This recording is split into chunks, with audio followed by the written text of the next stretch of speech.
Hello, I'm Adrian, and today we're taking an in-depth look at Spider-Man's fighting style in the Spider-Man Trilogy. Previously on How Many Fighting Styles, we took a look at the most recent incarnation of Spider-Man, or in other words, the Marvel Cinematic Universe Spider-Man, which debuted in the film Captain America Civil War. In case you haven't seen that video, you're welcome to by clicking on the card above. What was different about that version of Spider-Man is that we were dealing with a very inexperienced fighter, someone who had been a superhero for only a short period of time. But in this video, we're going to take an in-depth look at the various fighting styles that Spider-Man has exhibited throughout the course of the 3 Sony films that released starting in 2002.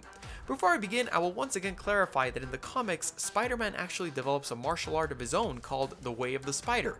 But since we're taking a look at his film incarnation, and we're trying to stick to real martial arts and fighting styles, I'm going to go ahead and not count that in this video as there isn't enough text to truly elaborate what Way of the Spider really is. Returning to the first Spider-Man film, what's pretty awesome about this version of the character is that although he begins as just another inexperienced fighter, by the end of the trilogy he's well versed in all sorts of combat and exhibits pretty exhilarating moves. What should also be mentioned is that what's unique about Peter Parker's situation is that he was naturally gifted with several fighting abilities due to his spider bite. As days after he was bitten, he fought Flash and Bonesaw with zero difficulty. As such, without further ado, let's find out how many fighting styles Spider-Man knows in the Spider-Man trilogy. Spider-Man is incredibly flexible and fast and can contort his body in the air to nimbly avoid projectiles. Whether they be people, or cars, or even Goblin's glider or weapons, Spider-Man is able to constantly dodge any and all incoming objects or people. The closest thing to this in real life would be gymnastics. He's performing the same kind of air-defying moves Olympic athletes do, just to a superheroic degree. If there's anyone that can turn gymnastics into a fighting style, it's Spider-Man. The other integral component to his fighting style is his webbing. Unlike the Marvel Cinematic Universe Spidey, his webbing is organic and does not require the construction of web shooters. Besides the practicality of not having to worry about running out of web cartridges, it gives him an insanely accurate and natural way of incorporating it into his fighting style. For example, he can use them to avoid incoming strikes, web the eyes of his opponent to temporarily blind him, grab a group of enemies at the same time, and can use them as projectile weapons as well. Every single one of these uses requires pinpoint accuracy and precision, and he has it in spades. As such, this version of Spider-Man, like the MCU's, is an incredibly skilled marksman, as he is essentially firing web-based bullets. And the closest thing we can come to that is action shooting, a category within sports shooting which places great emphasis on movement and speed as well as precision. But before you start to think that this Spider-Man is just another version of the MCU's, he's equipped with an incredibly impressive arsenal of traditional fighting styles. Without a doubt, however, his absolute favorite move is the good old punch, contrasting him completely with the MCU Spider-Man, which to this day has never thrown a single punch. A punch can be delivered in a myriad of ways, and depending on how it is delivered, it usually corresponds to a particular style. Boxing is without a doubt the best fighting style suited to punches. The way in which you are taught to punch places great emphasis in torquing your body and twisting your wrist to be able to achieve a maximum amount of power, as demonstrated by Spider-Man when he literally punches Sandman's face off, continually wails on Doc Ock to a degree that this man probably ended up with brain damage, and does the same with plenty of other foes. However, the great thing about having his spider sense is that it gives him the natural ability to bob and weave away from punches with absolutely no effort at all, as he sees things happening to him much slower than we do, giving him all the time in the world to react appropriately. Bobbing and weaving is also integral to boxing, and when you combine that with spider sense, the results are astounding. But there are several other ways of punching besides the traditional hooks, crosses, and uppercuts. You can also execute a Wing Chun Kung Fu style punch by simply extending your arm without the need to twist your hand, sacrificing some power but gaining speed as you require less time to deliver your punch. Spidey uses this in his fight against Flash. After trapping his opponent, and if you want an extended explanation on what trapping is, you can check out How Many Fighting Styles Does Green Arrow Know, and just to make Flash pay for bullying him earlier in the film, he goes and executes his first punch of the film, a traditional Wing Chun punch.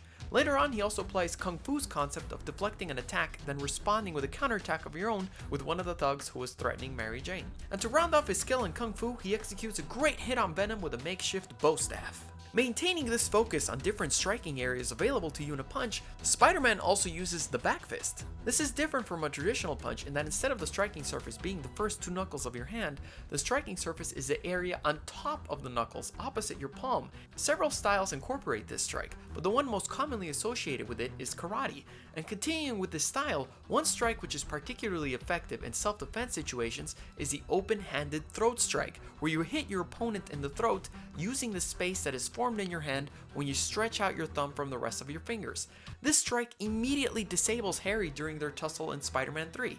This strike is also commonly associated with several martial arts, but one among them is karate, so I will go ahead and attribute it to karate. But Spider-Man knows that in order to bring more power to your strikes, you need to use your legs, and when you need kicks, the best martial art to turn to is Taekwondo, as it specializes in adding a wide array of practical as well as more theatrical techniques to your fighting arsenal. In his case, he employs the side kick, which although delivered from the floor, retains the same concept of the side kick.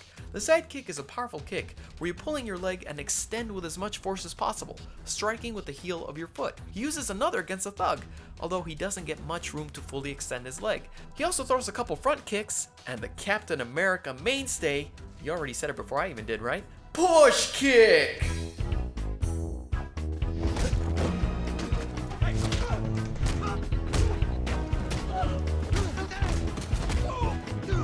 That never gets old, huh? Spider-Man also uses some more acrobatic techniques from the style, such as a double split front kick where you raise both your legs at the same time. What makes this Spider-Man different from other incarnations is his reliance on a relatively obscure martial art made more popular by the film The Protector and the video game series Tekken. Capoeira is a Brazilian martial art that actually has a background in dance, but it's deadly because it uses one's whole body as a pendulum. For example, where in Taekwondo for the roundhouse, you lift your leg and snap it as you guys have seen before, in Capoeira you actually swing your entire body to deliver the kick and help yourself out by using a hand to stabilize yourself on the floor, and it's called a martelo de negativa. Having seen that, look at how Spider-Man thrusts his whole body behind his kick and uses his hand to stabilize himself. A textbook martelo de negativa. Spidey also uses the same concept of using his whole body to execute a move during this sweep kick, infusing both capoeira and his Spidey strength into one awesome move. Spidey also applies the same judo concept that so many superheroes before him have used, in that you want to use your enemy strength against them. In this case, he deflects the opponent rushing towards him by flipping him over with a well-placed kick, an actual judo technique. He also uses a concept of countering the enemy's strength and then redirecting it, both when throwing this thug right here and even to counter Harry's tackle. As such, it's safe to assume Spider-Man is innately familiar with judo as well. Revisiting that throat strike, it's actually fairly common to strike that area in Krav Maga, as in Krav Maga there's a strong emphasis in targeting the weak points of the body, including the throat. However, I bring this fighting style up because there's one moment that happens in the film in particular that leads me to believe Spidey has innately learned concepts from it, the disarm that happens right here. Not only is it a very quick and non-flashy disarm, he actually goes so far as to twist the man's wrist so much that he breaks it, something that is readily taught in several Krav Maga disarms. One martial art which I was both surprised and excited to see Spider-Man demonstrate elements of is Muay Thai. Elbows and knees are absolutely critical to Muay Thai, and they are part of what is known as the art of 8 limbs, since you also use them in your fighting arsenal besides your traditional punches and kicks. In Spider-Man's case, he uses reverse elbows to get out of situations where he doesn't have enough room, and even goes so far as to use his webbing to add extra oomph to a devastating knee strike, and in a blink and you miss it moment, he grabs Sandman's head and drives his knee into it as he is falling down with him before he web zips to safety. Spider-Man also employs perhaps one of the easiest to execute and most lethal holds available, the rear naked choke. He doesn't get enough time to completely wrap his arms around the neck, but you can tell Doc Ock is in pain. This chokehold is attributed to several different martial arts, but since one of the best martial arts dedicated to grappling techniques is Brazilian Jiu-Jitsu, I will attribute it to that one.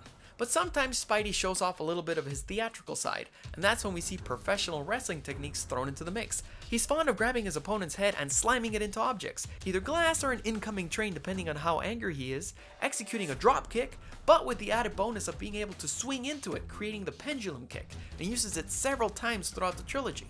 So in conclusion, how many fighting styles does Spider-Man know? They are gymnastics, action shooting, boxing, Wing Chun, karate, Taekwondo, Capoeira, Judo, Krav Maga, Muay Thai, Brazilian Jiu-Jitsu, and professional wrestling, which brings us to the grand total of 12 fighting styles. What other character would you like to see me break down in terms of his fighting style? Let me know in the comments below and be sure to subscribe, and you can follow me on my Twitter, Instagram, and brand new Facebook fan page, Godzillarex, to be notified when another new episode premieres. It would also be great if you could join my Patreon to get access to cool behind the scenes stuff and a bunch of other rewards. See you next time.